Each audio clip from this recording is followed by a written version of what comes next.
Should you even consider accepting a counteroffer? One aspect that isn't always discussed when it comes to salary negotiations is the counteroffer. In this video, we will be talking about counteroffers that your employer may offer you. There are two primary counteroffers that an employer would make. One, countering your requested rate during salary negotiations, and then two, countering an offer from another company to keep you. In any salary negotiations, if you propose a certain amount, it should be expected that your employer or potential employer will provide a counteroffer. It may be that you find alignment early and there isn't a need for a counteroffer, but typically it will take some back and forth to land on an agreeable number. These types of counteroffers are good and can be a signal of progress within the negotiations. Today, we want to focus on the second type of counteroffer, those coming in response to another company in an effort to keep you. Maybe you are frustrated or feel stuck so that you have been looking to leave. Or maybe a company has reached out because you fit a role that they need to fill. So you found yourself with an offer from another company. It's at this point that your current employer will make their counteroffer to keep you. They may offer more than the other company, or they may simply offer the best that they can do. When this happens, what should we as employees do? There's really only two options.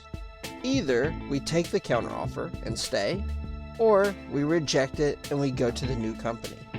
So should we accept or reject the counteroffer?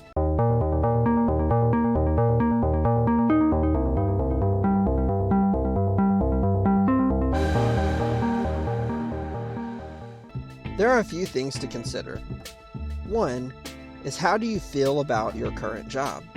If you hate your job or have been searching for new jobs out of frustration, then think long and hard about accepting a counteroffer. There are often quoted statistics that say 80% or more of those who accept counteroffers leave within a year anyway. The reality is that this is probably a lot closer to 50%. However, the problem still remains that many people who accept counteroffers realize that money won't fix your problems. A counteroffer often acts as a short-term band-aid on a much larger problem. If you're in this group hating your job, then you may put strong consideration into leaving and turning down the counteroffer. On the other hand, if you enjoy your job and aren't in a hurry to leave, then you may want to consider more than just the money. Not only will money not solve all of your problems, but money isn't everything either. So make sure you assess what you feel is best and how you feel about your current job. Number two, what are the opportunities? The one thing to always consider with any potential career decision is what the future holds. Hopefully, if you're considering a career change, you've asked about future opportunities. So make sure that you have a good feeling about what the future is at both places, your current company as well as the potential new company, and make the decision to set yourself up to reach your goals. If that means staying, then stay, and if that means leaving, then leave. 3, are there strings attached to the counteroffer? Fortunately, it's rare that a company would have strings attached to a counteroffer, but I have heard of it happening on a few occasions. A counteroffer should be an attempt to keep a valued employee. If your company, whether explicitly or implicitly, have strings attached to your counteroffer, then you should think long and hard about what that means for your future. Are they reasonable is the first question, and why would they need them is the second question. If you're worth keeping, and they are spending money to do so, then maintaining you as an employee should be the payoff. Having additional strings attached is probably a bad sign. Number 4, are there additional options to your counteroffer?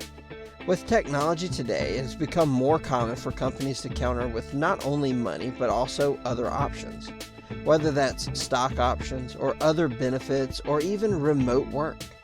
This can have a major impact on how much you value the counteroffer. Make sure to consider these options and what value they bring. If you work in an office setting and they counter with a remote option, then how much is that worth to you?